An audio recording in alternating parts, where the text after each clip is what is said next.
የኔታንያሁ ንግግር በሚሳኤል ጥቃት ተቋረጠ። ቤታቸው ላይ የተሰነዘረው የሚሳኤል ጥቃትና የልጃቸው አወዛጋቢ ውሳኔ ኔታንያሁ ላይ ታላቅ ተቃውሞ አስነሳ።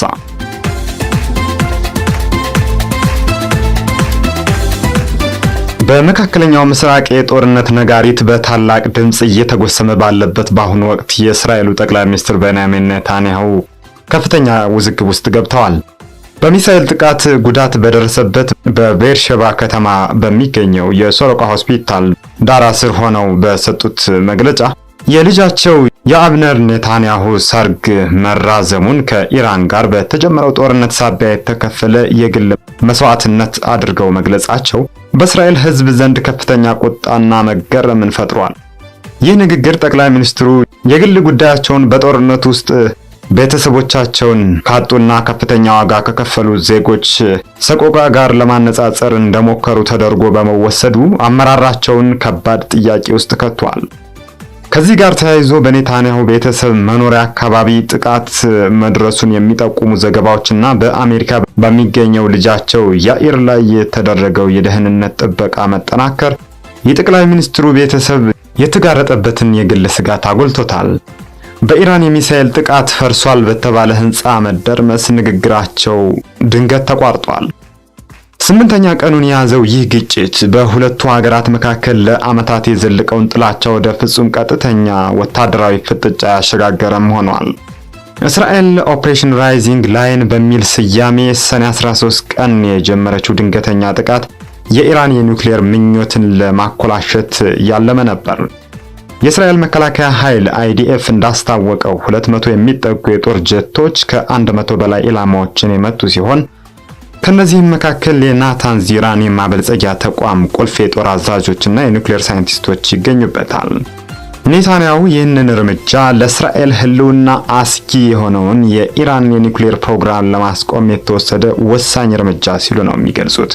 ለዚህ ምላሽ ለመስጠት ያልዘገየችው ኢራን በበኩሏ በባሊስቲክ ሚሳኤሎችና በድሮኖች የእስራኤልን ወታደራዊ ቤዞችና እንደ ቴል አቪቭ፣ ኢየሩሳሌምና ሃይፋ ያሉ ከተሞችን ኢላማ ያደረጉ ተከታታይ ጥቃቶችን ሰንዝራለች። የኢራን መንግስታዊ መገናኛ ብዙሃን በጥቃቱ ከ200 በላይ ሰዎች መሞታቸውን ሲዘግቡ፣ እስራኤል በበኩሏ ቢያንስ 24 ሰላማዊ ዜጎቿ መገደላቸውን አረጋግጣለች። በተለይም በታምራ ከተማ 4 ሴቶችና በባቲያም 7 ሰዎች መገደላቸውን የጦርነቱን ጡዘት ያሳየ ክስተት ሆኗል።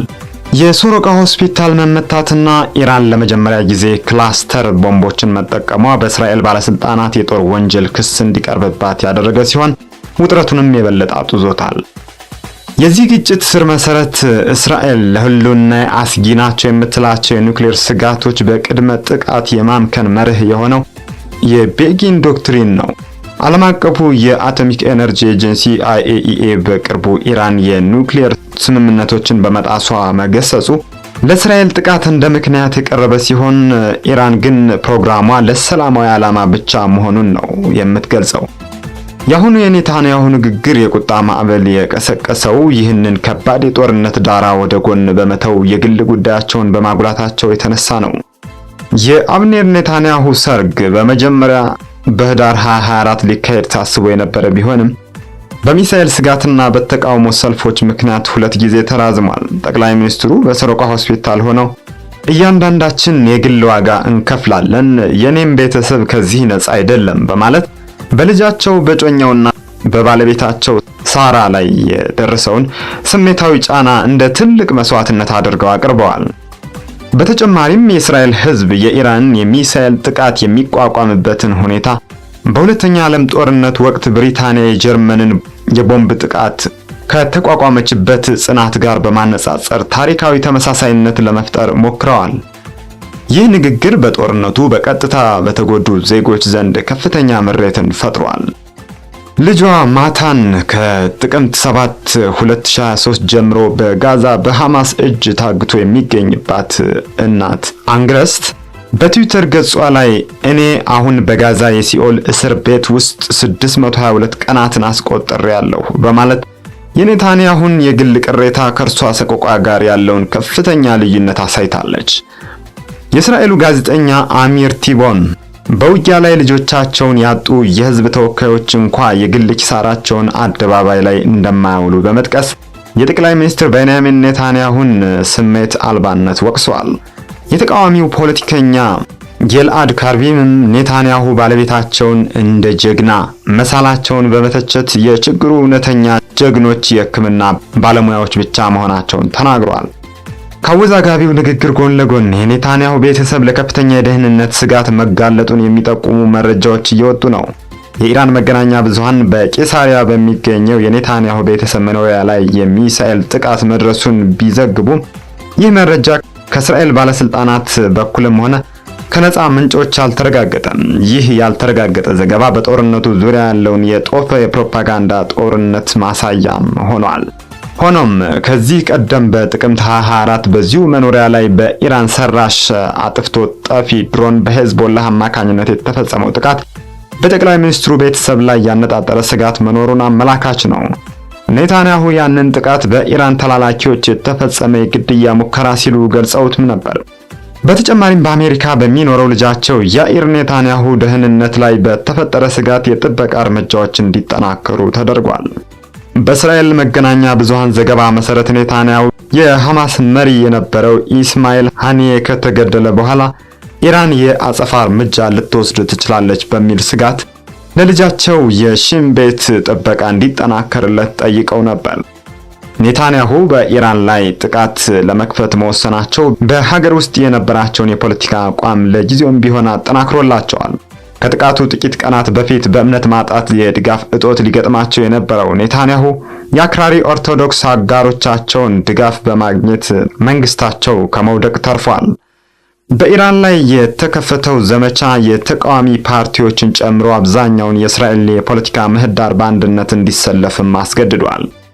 ሆኖም ተንታኞች እንደሚሉት ይህ አንድነት ጦርነቱ ከተራዘመና የሟቾች ቁጥር እየጨመረ ከሄደ ሊሸረሸር ይችላል። በዩሲኤልኤ ፕሮፌሰር የሆኑት ዶብ ዋክስማን እስራኤል የኢራን የኒውክሌር ፕሮግራም ሙሉ በሙሉ ማውደም ወይም የስርዓት ለውጥ ማስገደድ ካልቻለች የህዝብ ድጋፍ በኔታንያሁ ላይ ሊዞር እንደሚችል አስጠንቅቀዋል።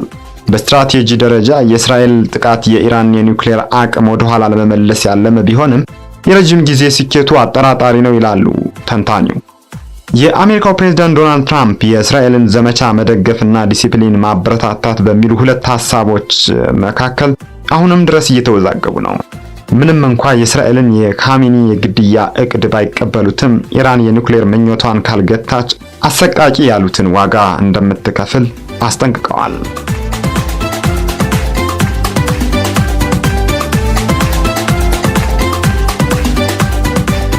የእስራኤል ጠቅላይ ሚኒስትር ቤንያሚን ኔታንያሁ በቴል አቪቭ ንግግር ሲያደርጉ በኢራን የሚሳኤል ጥቃት ፈርሷል በተባለ ህንፃ መደርመስ ንግግራቸው ተቋርጧል። ይህ ክስተት በቀጠናው ውስጥ በቀጠለው የአጸፋ ጥቃት ሰንሰለት መሃል መፈጠሩ የእስራኤልን የጸጥታ ሁኔታ ምን ያህል አደገኛና በቀላሉ ሊቀጣጠል በሚችልበት ደረጃ ላይ እንደሚገኝና በአመራሩ ላይ የተጋረጠው አደጋን ያጋለጠ ተብሎለታል። ይህ አስደንጋጭ ክስተት የተፈጸመው ጠቅላይ ሚኒስትር ቤንያሚን ኔታንያሁ እስራኤል በኢራን የኑክሌርና ወታደራዊ ተቋማት ላይ የወሰደችው እርምጃን አስመልክቶ ለመገናኛ ብዙሃን መግለጫ በሚሰጡበት ወቅት ላይ ነበር። ኢራን በበኩሏ ለእስራኤል ጥቃት ምላሽ ለመስጠት ወደ 200 የሚጠጉ ሚሳኤሎችን ያስወነጨፈች ሲሆን ይህ ከ2023ቱ በሐማስ የተመራ ጥቃት ወዲህ ሁለቱ ሀገራት በቀጥታ ወደ ወታደራዊ ፍጥጫ የገቡበት የውጥረቱ አካል ነው። በተለይም በቴል አቪቭ ሰላማዊ ዜጎች በሚገኙባቸው አካባቢዎች ላይ ያነጣጠረው የሚሳኤል ጥቃት ግጭቱ የበለጠ ተባብሶ በከተሞች ላይ ሊደርስ የሚችለውን ሰብአዊና ቁሳዊ ውድመት ስጋት በእጅጉ ጨምሮታል። የወታደራዊ ተንታኞች እንደሚጠቁሙት ምንም እንኳ የእስራኤልና አጋሮቿ የአየር መከላከያ ስርዓቶች አብዛኞቹን የኢራን ሚሳኤሎች ቢመክቱም የቴህራን የሚሳኤል አቅም አሁንም ድረስ ከባድ ስጋት መደቀኑን ቀጥሏል። የእስራኤል ጦር ምን ያህል ሚሳኤሎች መከላከያውን ጥሰው እንደገቡ ይፋ ባያደርግም በቴል አቪቭ እንደፈረሰው ህንፃ ያሉ በሰላማዊ መሰረተ ልማቶች ላይ የደረሱ ጉዳቶች ጠንካራ ነው በሚባለው የአየር መከላከያ ስርዓት ላይ ክፍተት መኖሩን ያመላክታሉ።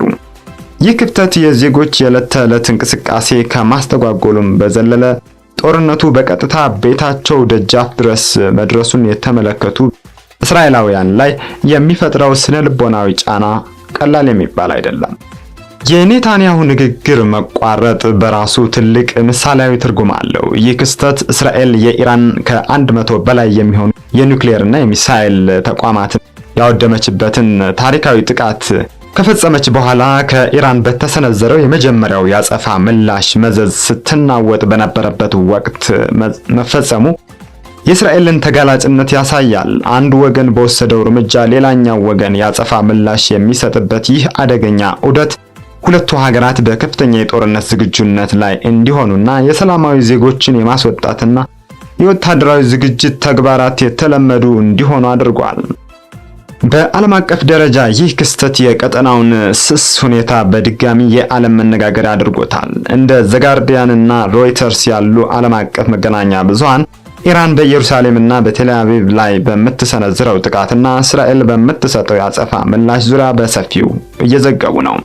አሜሪካ የሚሳኤል ጥቃቶችን በመመከት የምታደርገው ድጋፍ ታላላቅ ሀያላን ሀገራት ግጭቱን በማባባስ ወይንም በማረጋጋት ረገድ ያላቸውን ሚና ውስብስብ ያደርገዋል። በጠቅላይ ሚኒስትሩ ቤንያሚን ኔታንያሁ ንግግር ወቅት የደረሰው ይኸው ውድመት ታሪካዊ ውድቀት ብቻ ሳይሆን ስትራቴጂካዊም ነው። ምክንያቱም የእስራኤል አመራር በተደጋጋሚ የሚያንጸባርቀውን የማንደፈር የሚለውን ትርክት የሚሸረሽር ክስተት ሆኖም ብቅ በማለቱ ነው። በተጨማሪም የአጸፋ ፕሮቶኮሎችንና አሁን ያለውን የመከላከያ ስትራቴጂ የኢራን የባሊስቲክ ሚሳኤል አቅም ለመቋቋም ምን ያህል ውጤታማ ነው የሚለውን ጥያቄ እንደ አዲስ እንድትፈትሽ ያስገድዳታል።